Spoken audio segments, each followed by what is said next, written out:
Ini waktu tidur yang dianjurkan dan tidak dianjurkan dalam Islam. Tidur adalah cara beristirahat yang terbaik setelah manusia seharian beraktivitas. Tidur merupakan aktivitas pasif yang sangat penting bagi kesehatan fisik dan mental manusia. Dengan porsi tidur yang cukup, seseorang dapat memulihkan kembali stamina dan siap menjalankan aktivitas kembali di esok hari. Sebaliknya, bila kurang tidur, seseorang mengalami penurunan mood, badan kurang segar dan kepala pusing. Karena itu kita dianjurkan untuk tidur cukup waktu, antara 6 hingga 8 jam sehari dan menyempatkan tidur qailulah, tidur sebentar di siang hari. Dalam Al-Quran dijelaskan, artinya, dan di antara tanda-tanda kekuasaannya ialah tidurmu di waktu malam dan siang hari dan usahamu mencari sebagian dari karunia-Nya. Sungguh, pada yang demikian, itu benar-benar terdapat tanda-tanda bagi kaum yang mendengarkan Quran Surat Ar-Rum 23. Meski demikian, ada waktu-waktu tertentu yang tidak dianjurkan bagi seseorang untuk tidur seperti dilans. Dari waktu tidur yang dianjurkan dan tidak dianjurkan. Pertama, tidur setelah sholat subuh sampai terbitnya matahari. Tidur di waktu ini dipandang akan menjadikan orang yang melakukannya terhalang mendapatkan berkahnya rezeki dan umur. Sebab waktu-waktu tersebut merupakan waktu diturunkannya keberkahan rezeki pada seseorang. Hal ini seperti dijelaskan oleh Habib Zain bin Smith. Artinya, tidur setelah subuh menghilangkan berkah rezeki dan berkah umur, sebab berkahnya umat ini ada di waktu pagi, yakni waktu setelah salat subuh sampai terbitnya matahari. Diriwayatkan Habib Zain bin Smith, Fawaid Al-Muhtara, halaman 590. Kedua, tidur setelah masuk waktu asyar. Tidur pada waktu ini berisiko mengurangi daya aktif akal pelakunya. Dalam salah satu hadis dijelaskan, artinya, barang siapa tidur setelah waktu asyar, lalu hilang akalnya, maka jangan pernah salahkan kecuali pada dirinya sendiri. Hadis riwayat Ad-Dailami. Meski para ulama menghukumi hadis di atas sebagai hadis dhaif, namun hadis di atas masih relevan dalam konteks Fadlail al-Amal, perbuatan keutamaan. Pernah ada seseorang yang menyaksikan penjelasan salah satu pendakwah tentang risiko tidur setelah asyar. Akhirnya ia pun mencoba untuk tidur setelah asyar untuk membuktikan apakah benar tidur di waktu tersebut akan berisiko menjadikan pelakunya sebagai orang yang gila. Ia pun mencoba tidur setelah melaksanakan sholat asyar. Tidurnya tampak terlelap hingga ia baru terbangun saat waktu sudah menginjak separuh malam dini hari. Setelah terbangun, ia langsung bergegas pada pendakwah tadi untuk komplain. Engkau pernah berkata kalau tidur setelah asyar mengakibatkan gila atau hilangnya akal. Lihat aku tidur setelah asyar dan aku sama sekali tidak merasa gila, ungkap orang tersebut. Pendakwah tersebut menjawab dengan senyum dan penuh ketenangan, apakah ada perilaku orang gila yang melebihi hal ini? Engkau datang menuju rumah seseorang pada saat dini hari sedangkan orang-orang dalam keadaan tidur. Orang yang komplain tersebut diam seketika, ia membenarkan ucapan pendakwah tersebut dengan penuh rasa malu. Habib Zain bin Smith, Fawaid Al-Muhtara, halaman 591. Ketiga, tidur sebelum melaksanakan sholat isya.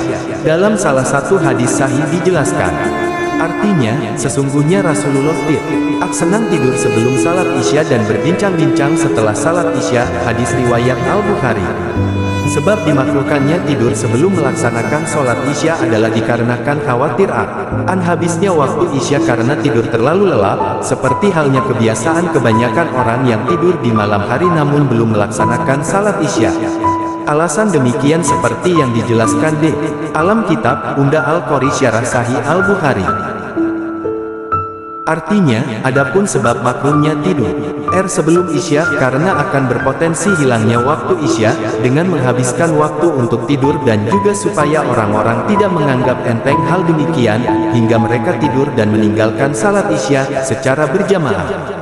Adapun makruhnya berbincang-bincang setelah isya karena akan mendorong untuk begadang dan dikhawatirkan akan tertidur hingga meninggalkan qiyamul lail, berzikir saat malam dan meninggalkan sholat subuh. Badruddin Al-Aini, Unda Al-Qori Syarah Sahih Al-Bukhari, Juz 5, halaman 66. Sedangkan waktu tidur yang dianjurkan oleh syarah adalah tidur di waktu qailulah. Dalam hadis dijelaskan, artinya, tidurlah qailulah siang hari kalian, sesungguhnya setan tidak tidur di waktu qailulah. Hadis riwayat At-Tabrani. Waktu Qailulah ini ada yang menafsirkan tidur sebelum waktu duhur tergelincirnya matahari, ada pula yang menafsirkan setelah masuk waktu duhur. Yang pasti, fungsi utama tidur Qailulah ini adalah sebagai persiapan agar dapat melaksanakan qiyam al-lail dengan sholat dan berzikir di malam hari. Seperti yang dijelaskan oleh Imam Al-Ghazali. Artinya, tidur Qailulah adalah sunnah yang dapat membantu seseorang untuk melaksanakan qiyam al-lail, seperti halnya sahur hukumnya sunnah yang berfungsi untuk membantu seseorang dalam melaksanakan puasa di siang hari. Al-Ghazali, Ihya Ulumuddin, Juz 1, halaman 338. Selain itu, syara menganjurkan agar seseorang menjadikan waktu malam sebagai waktu untuk tidur dan istirahat, sedangkan waktu siang untuk bekerja dan beraktivitas. Sebab pola demikianlah yang dipandang ideal dan sesuai dengan ajaran Islam. Hal ini seperti ditegaskan dalam Al-Quran. Artinya, dan kami menjadikan malam sebagai pakaian, waktu tidur, dan kami menjadikan siang untuk mencari penghidupan. Quran Surat An-Naba ayat 10-11. Maka dengan demikian dapat disimpulkan bahwa waktu tidur yang tidak dianjurkan ada pada 3 waktu, yakni tidur setelah salat subuh sampai terbitnya matahari, tidur setelah masuknya waktu asya, dan tidur sebelum melaksanakan sholat isya. Sedangkan waktu tidur yang dianjurkan adalah tidur di waktu Qailulah dan menjadikan malam hari sebagai waktu untuk istirahat panjang, sedangkan siang hari dijadikan waktu untuk beraktivitas dengan bekerja. Demikian merupakan tuntunan yang dianjurkan dalam Islam, bagi orang yang memungkinkan untuk melaksanakannya.